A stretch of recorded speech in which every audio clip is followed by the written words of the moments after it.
Break के बाद एक बार फिर से आप सभी का स्वागत है योग और स्वास्थ्य पर आधारित हमारे इस बेहद खास कार्यक्रम स्वास्थ्य विचार में। मैं हूं आपके साथ आपका साथी विकास। दर्शकों, ये ऐसा कार्यक्रम है जो केवल आपको नुस्खे उपचार तक ही सीमित नहीं रखता, बल्कि आपके जीवन में आपकी दिनचर्या को व्यवस्थित भी करता है और आपको एक ऐसा सुरक्षा घेरा प्रदान करता है जिसमें कोई भी रोग प्रवेश नहीं कर पाता। यानी आप अपनी प्रतिरोधक क्षमता को कैसे मजबूत रख सकते हैं।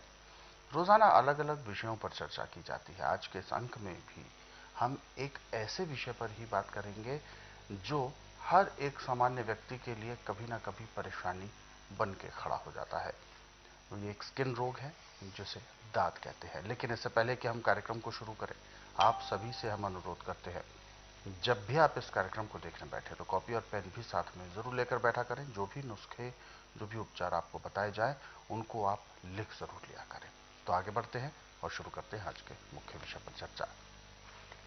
गुरु जी, दाद एक तरह का स्किन रिलेटेड यानी त्वचा संबंधित रोग है। खुजली होती है और खाज, खुजली, ये सब चीज़ें इसमें बहुत होती हैं। स्किन में रैशेज आ जाते हैं, बहुत सारे नुकसान भी होते हैं। क्या है दाद, किस तरीके का, इसके लक्षण क्या है, कैसे पता चले कि ये दाद है और इसके कारण क्या होते हैं? देखिए, दाद दो किस्म का है, एक सूखा दाद है, एक गीला दाद है। अच्छा। और जहाँ पे दाद होगा वहाँ चमड़ी मोटी पड़ जाएगी और खुजा होती है बहुत ज़्यादा। खारिश करते करते खून निकल जाता है, परंतु खुजा बंद होने का नाम नहीं लेती। अच्छा। अब इसके लिए तो पता नहीं कितनी दवाइयाँ एलोपैथिक में, आयुर्वेद में, यूनानी बनी, परंतु जड़ से मिटता नहीं है। और ये भी हमारे गलत खान पान से होता है। अच्छा। हमारे खून का टेम्परेचर हर जगह का अलग अलग होता है। दिल में आके साफ होके भले वो एक जैसा बन जाए, परंतु जैसे जैसे आगे पीछे चलता है तो उसके अंदर परिवर्तन आता जाता है। और हमारा गलत खान पान इस रोग को दिन दुगने रातें चौगुनी बढ़ाता है। अब दाद को मिटाने के लिए हमारे पास एक नहीं सैकड़ों दवाइयाँ हैं,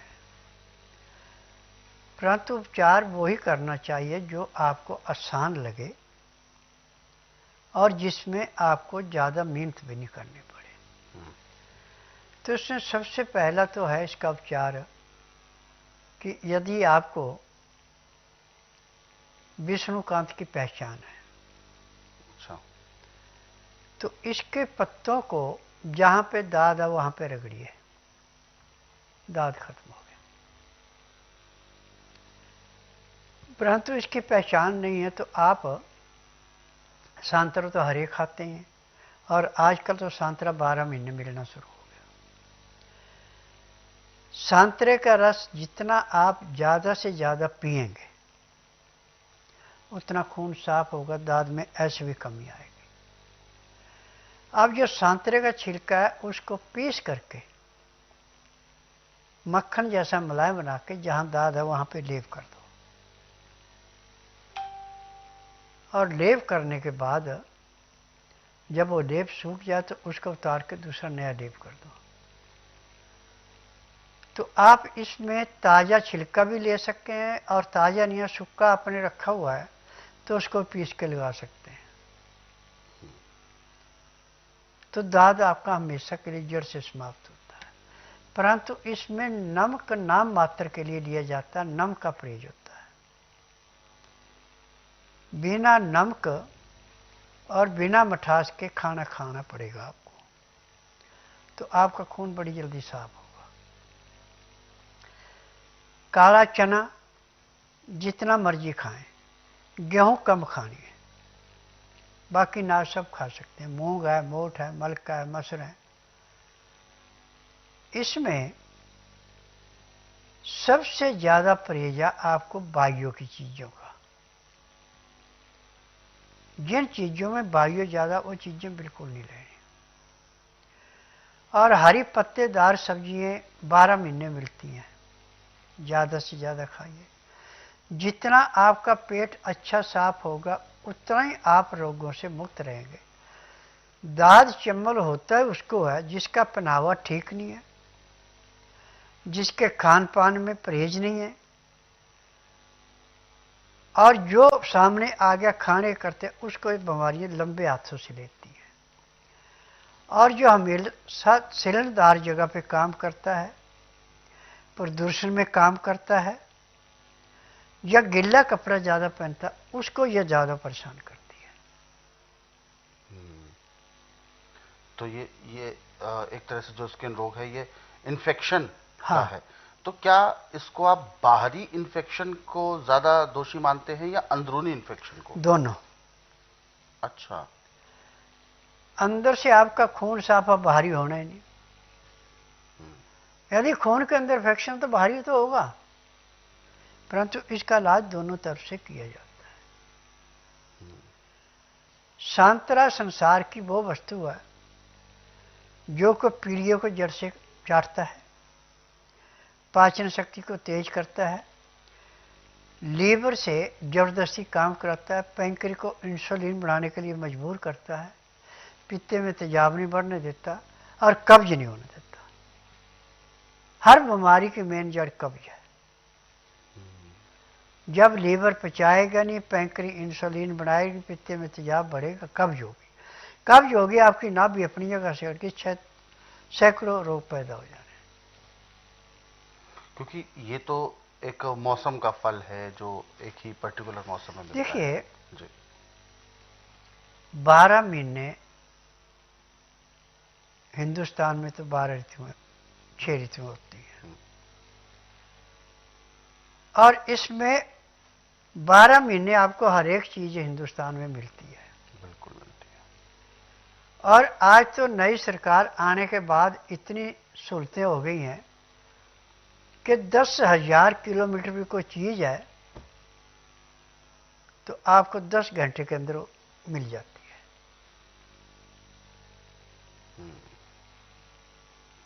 ये बात तो बिल्कुल सही है कि अब बहुत सारी चीजें हमारी पहुंच में आ गई हैं। हाँ। तो ऐसे में गुरुजी ये जो जो आपने अभी उपचार बताया है ये तो सेवन करने का भी एक तरह से जरिया हाँ। हो सकता है, लेकिन बहुत सारी चीजें बाहरी तौर पर ऐसा लगता है क्योंकि जब भी दांत खाज होता है, हालांकि उसे ठीक तो कर सकते हैं, परंतु कहते हैं कि उसके निशान जो होते हैं वो कहीं ना कहीं बाद में दिखते हैं। आयुर्वेद से जो भी आप किसी का उपचार करेंगे उसमें दाग नहीं पड़ता। अच्छा, किसी तरह का निशान रहेगा ही नहीं? किसी किस्म का निशान नहीं पड़ता। क्योंकि ये बात इसलिए भी बोली जा रही है क्योंकि कभी अगर जैसे कोई क्रीम या कोई एंटीसेप्टिक बहुत सारी चीजें आती हैं वो लगाते हैं तो उससे दाग पड़ते हैं। देखिए, क्रीम में जितनी भी हैं ये होती है मरे हुए जानवर का हड्डियों का चूरा, उसमें केमिकल मिला होता है, और उसमें जो केमिकल मिलाए जाते हैं वो थोड़ी देर के लिए उसमें राहत देता है, रोग को जड़ से काटता नहीं। और एलोपैथिक में किसी रोग काटने की दवाई पूरे संसार में बनी नहीं है, तो इस वजह से ऐसा है। हाँ। बिल्कुल। तो दर्शकों, आप इन चीज़ों का ज़रूर ध्यान रखें कि क्या कुछ हमें सावधानियां रखनी है, किन लापरवाहियों से दूर रहना है, और भोजन हमारा कैसा होना चाहिए, और जब भी रोग हो जाए, जब भी ऐसी कोई परेशानी आए तो उसका हमें उपचार क्या करना है, ये सब आपने लिख ज़रूर लिया होगा। इसीलिए हम आपको बताते हैं कॉपी पेन साथ में लेकर बैठना ज़रूरी क्यों है, क्योंकि नुस्खे उपचार यदि आप लिख लेते हैं तो आपको याद रहेंगे और भविष्य में कभी भी कोई गलती स्वरूप, कोई लापरवाहियों के जरिए कोई अगर ऐसी परेशानी होती भी है तो आप उसका उपचार स्वयं कर सकते हैं। आपको कहीं भी भाग दौड़ करने की बाहर आवश्यकता नहीं पड़ेगी। और दर्शकों, यदि आप इस कार्यक्रम से अभी जुड़ना चाहते हैं, आपके जहन में भी कोई सवाल है जो आपके शारीरिक कष्टों को लेकर है, तो आप हमें कॉल कर सकते हैं या व्हाट्सएप के जरिए मैसेज भेज सकते हैं। व्हाट्सएप मैसेज में आपको लिखना है अपना नाम, उम्र, यानी कहाँ से बात कर रहे हैं वो स्थान भी लिखें, और पूरा सवाल आप हमें लिखकर भेजें ताकि आपका सवाल इस कार्यक्रम में हम ले सकें और आपको मार्गदर्शन प्राप्त हो सके। जो दर्शक हमारे साथ जुड़े हुए हैं लाइन पर, आइए उनको शामिल करते हैं कार्यक्रम में। Hello hello hello hello. जी नमस्कार। नमस्कार सर। क्या शुभ नाम है आपका? मेरा नाम मुनेश कुमार है सर। कहाँ से बात कर रहे हैं मनीष जी? मैं मथुरा से बात कर रहा हूँ। हाँ गुरुजी आपको सुन रहे हैं इस समय, पूछिए क्या सवाल है आपका। सर मेरी मम्मी जी के पेट में जो मतलब लीवर की इन्फेक्शन है, अच्छा। और उससे उनके पानी भी बढ़ जाता है। बहुत इलाज कराया है परंतु कोई फायदा नहीं हो रहा है। देखिए बेटा, पूरे संसार में इसका इलाज नहीं है। मेरे पास इसका इलाज ऐसा है जैसे दूध में से मक्खी निकालना। यदि आप इसको बुधवार छोड़कर गुरुवार से लेकर मंगलवार के बीच में मेरे आश्रम में लाएं, जिस दिन लाना उसी दिन इसको 20 से 25% आराम तो परमानेंट मिल जाएगा। 15 दिन की दवाई दी जाएगी, उसमें इसको 50 से 60% आराम मिलना, 1 महीने में पूर्ण रूप से स्वस्थ हो जाएगी। क्योंकि मैं नाड़ी वैद्य हूँ, ना तो मैं आपसे पूछूंगा बीमारी क्या है जैसे डॉक्टर पूछते हैं, ना मुझे टेस्ट रिपोर्ट चाहिए। मुझे पेट खाली चाहिए 12 घंटे, रात 10 बजे तक खिला पिला के दातन कूड़ा करा के बड़ी इलायची मुंह में चूसने के लिए दे दें। सुबह 9 से 10 के अंदर इसका नामकरण कराना, 10 से 12 मैं नाड़ी परीक्षण करूँगा। जब तक नाड़ी परीक्षण किया तब तक एक बूंद भी पानी पीने को या कुछ खाने को नहीं देना। फिर पैर के तलुओं से सिर के बाल तक की MRI, CT scan, x-ray, ultrasound, ECG, sonography सब कुछ 5 सेकंड में हो जाने। फिर दवाइयाँ खाने की हैं, पीने की हैं, मालिश करने के तेल हैं, आँख में, नाक में, कान में डालने की दवाइयाँ, दांत मंजन है। यदि दवाई नियम से खाएंगे तो जिस दिन आएंगे उस दिन तो इसको 20% आराम तो परमानेंट मिल जाएगा। इसको टट्टी पेशाब खुल के आना शुरू हो जाएगा, पेट में पानी नहीं रुकेगा। मेडिकल में तो पानी सुइयों से निकालते हैं, पेट से रोटी खाने को देते हैं, यहाँ आकर ना बिल्कुल बंद कर दिया जाता है, सिर्फ दवाइयों से ठीक किया जाता है। जब लीवर पचाएगा नहीं, पैंक्री इंसुलिन बनाएगी नहीं, पित्त में तेजाब बढ़ेगा, खाया पिया पेट में सड़ेगा, तो गुर्दा साफ कहाँ से करेगा। जब गुर्दा साफ नहीं करता तो ये बीमारी पैदा होती है। सारा रोग है लीवर का है, और मेरे पास इसका उपचार ऐसे है जैसे दूध में से मक्खी निकालना। जिस दिन आएंगे उसी दिन इसको 20% आराम मिल जाएगा। यदि गुरुवार से लेकर मंगलवार के बीच में यहाँ रुक जाए 6 दिन, तो इसको 50 से 60% आराम भी मिल जाएगा, और 1 महीने में पूर्ण रूप से स्वस्थ हो जाएगी। बिल्कुल। तो आपको यही सलाह दी